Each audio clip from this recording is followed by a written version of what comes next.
Əziz şagirdlər, bugünkü dərsimizdə impulsun saxlanma qanununa aid nümunə suallarına baxacağıq. Birinci sualımızdan başlayaq. Diaqramın hansı nöqtəsi cismin sürətinin ən kiçik qiymətinə uyğundur? İmpulsun zamandan asılılıq qrafiki verib bizə, P-nin M-dən asılılığı verib bizdən sürət istəyir. P bərabərdir mv-dir. Buradan V-ni tapası olsaq, P bölünsün M ifadəsini alırıq. P-lə düz, M-lə tərs asılı olmalıdır. İndi bizə lazımdır ki, sürətin ən kiçik qiyməti. Sürətin minimum olması üçün kəsirin sürəti minimum, məxrəcin maksimum olması lazımdır. İndi burada da biz kütlənin maksimum qiymətlərinə baxırıq. 3, 4, impulsun isə minimum qiymətlərinə baxırıq. 1, 4. Ortaq nöqtə 4 olduğuna görə deyirik ki, 4 nöqtəsində bizim sürətimiz ən kiçikdir. Növbəti sualımız, cismə təsir edən qüvvənin modulun zamandan asılı qrafik verilmişdir. 4 saniyədə cismin impulsunun dəyişməsini hesablayın. Cismin impulsunun dəyişməsi delta P ft-yə bərabərdir. Qüvvə ilə onun təsir müddəti hasilinə bərabərdir. Ona görə də biz elə buradakı fiqurun sahəsini tapmamız kifayətdir. 4 saniyə ərzində deyir, ona bərabərdir 4 vurulsun 2 eləyir 8 kiloqram metr bölünsün saniyə. Doğru cavabımız B variantıdır. Növbəti sualımız, deməli, impulsun zamandan asıllıq qrafikində, Px-in T-dən asıllıq qrafikində biz baxası olsaq, qarşıdakı katet delta P-dir, bitişik katet T-dir və bizim qüvvəmiz qarşıdakı katetin bitişik katetə nisbətidir. Demək ki, bizim F-imiz P bölü T tangens alfaya bərabərdir. Tangens alfa isə birinci rübdə bucaqla düzüm tənasibasıdır. Bucağı böyük olan tangensi böyükdür. Baxırıq, ən kiçik bucaq birinci hissədədir, sonra ikinci hissədədir, ən böyük bucaq isə üçüncü hissədədir. Ona görə də bu impulsun zamandan asılı düzüm tənasibası olması sabit qüvvənin təsiri altında mümkündür. Ona görə də qüvvəmizin zamandan asılılıq qrafiki əvvəlcə az, sonra ikinci halı ondan biraz çox, sonra da daha çox qüvvə ilə təsir edib. Amma qüvvələrimiz sabit qalır. Doğru cavab D variantıdır. Növbəti sual. Yer səthindən başlanğıc P0 impulsu ilə şaquli yuxarı atılmış M kütləli cismin uçuş müddəti hansı ifadəyə təyin olunur? Birinci uçuş müddətinin düsturunu bilməliyik. Uçuş müddətinin düsturu V0 bölünsün 2V0 bölünsün J'dir.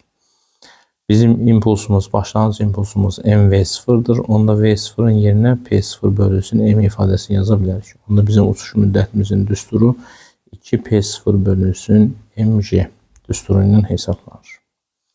Doğru cavabımız B variantıdır. Növbəti sual. Eyni kütləli 5 cismin hərəkət tənlikləri verilmişdir. Hansı cismin impulsun modulu ən kiçikdir? Kütlə eynidir, yəni kütləni sabit verib, onda bizim impulsumuz mv-yə bərabərdir. Yəni impuls sürətlə düzüm tənasibasılıdır. X tənliyində isə x0 üstə gəlinsin və xt tənliyini alarıq. T-nin qarşıdakı bizdən ötürü sürətdir. Yəni, bizdən ötürü impulsun modulu ən kiçikdir istəyiriksə, bizim sürətimiz minimum olmalıdır. Yəni, T-nin qarşısındakı ədəd ən kiçik olmalıdır. Burada T-nin qarşısındakı ən kiçik ədəd D variantındadır. X bərabərdir 10 üstə gəlsin 2t şəklində və burada bizim V-miz minimum qiyməti 2 metr bölünsün saniyə olaraq alır. Doğru cavab D variantıdır. 22-ci sual, düz xətlə hərəkət edən cismin impulsunun modulun zamandan asılı qrafik verilmişdir. Bu cismin təcilinin modulun zamandan asılı qrafiki hansıdır? İmpulsun zamandan asılı qrafikinə diqqət eləyəsi olsaq, bizim impulsumuz sabitdir. İmpuls sabitdirsə, demək ki, sürətimiz sabitdir. Sürət sabitdirsə, sürət dəyişməyibsə, təcil sıfırdır. Ona görə də təcilin zamandan asılı qrafikini 0 götürəcəyik. D variantı olacaq doğru cavabımız. 31-ci sual. Kütləsi 3 kiloqram olan cisim çevrə üzrə 5 metr bölü saniyə sürətlə bərabər sürətlə hərəkət edir. Delta T bərabərdir 4-dən 5 T müddətində onun impulsunun dəyişməsi modulunu hesablayın. Deməli, bizim zamanımız 4-dən 5 T'dir. Mən bu zamanı T üstə gəlinsin 4-dən 1 T şəklində yaza bilərəm. Bilirdim ki, T müddətində cismin impuls dəyişməsi çevrə üzrə hərəkətdə 0-a bərabər idi. 4-dən 1 T müddətində isə impuls dəyişməmiz P kök altında 2-yə bərabər idi. Biz burada nəzərə alsaq 0 üstə gəlsin P kök altında 2. Demək ki, 4-dən 5 T müddətində bizim impuls dəyişməmiz P kök altında 2. Yəni mv kök altında 2-yə bərabərdir. O da bərabərdir.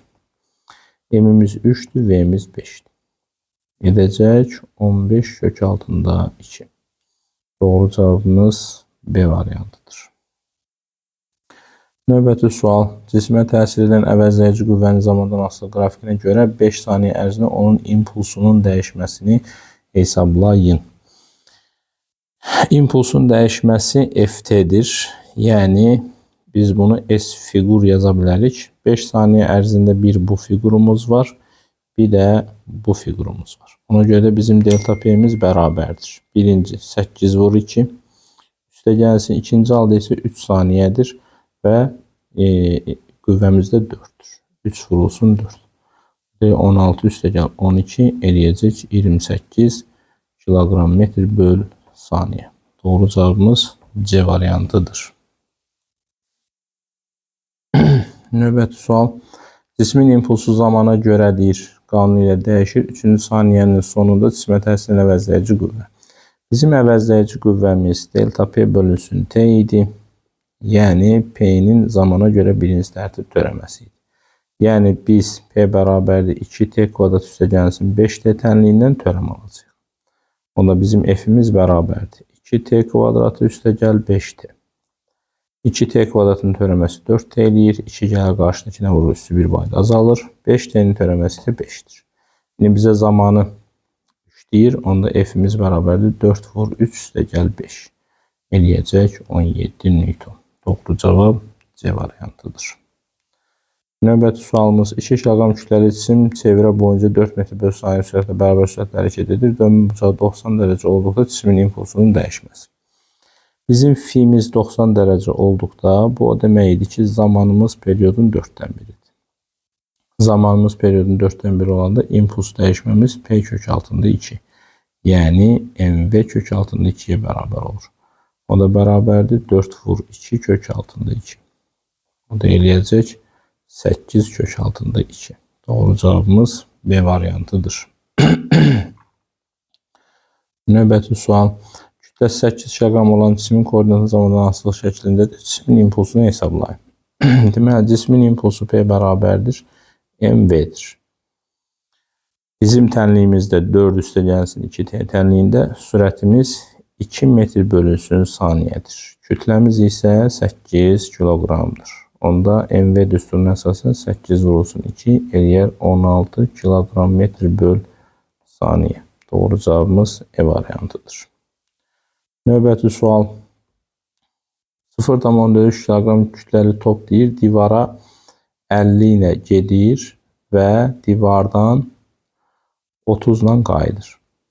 Bu zaman deyir 0,1 saniyədə qüvvəni hesablayın. Mən bilirəm ki, bizim qüvvə vurulsun zamanımız, yəni impuls dəyişməmiz, impulsun dəyişməsinə bərabərdir. Yəni bizim FT-miz olacaq P1 plus P2.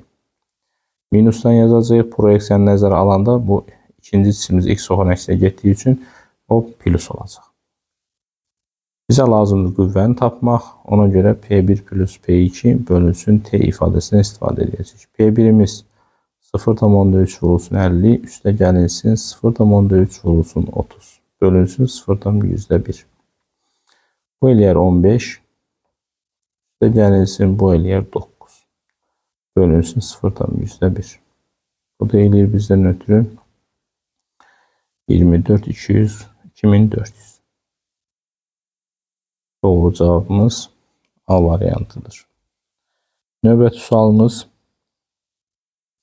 Qarşılıqlı təsirdə olan iki cisim qapalı sistem təşkil edir. Qarşılıqlı təsirdən sonra birinci cisimin impulsu P1 istiqamətinə yönəlirsə, ikinci cisimin impulsu P2 hansı istiqamətə yönəlir? Diqqət edirsinizsə, başlanğıc impulsumuz 0'dır. Yəni başlanğıcda bizim impulsumuz 0'dırsa, demək ki, sonda da impulsumuz 0 olacaq. Və qarşılıqlı təsir deyir. Qarşılıqlı təsirdə Newton 3-cü qanunu ödənir. Modulca F1 F2'yə bərabərdir. İstiqaməti də bir-birinin əksinədirlər.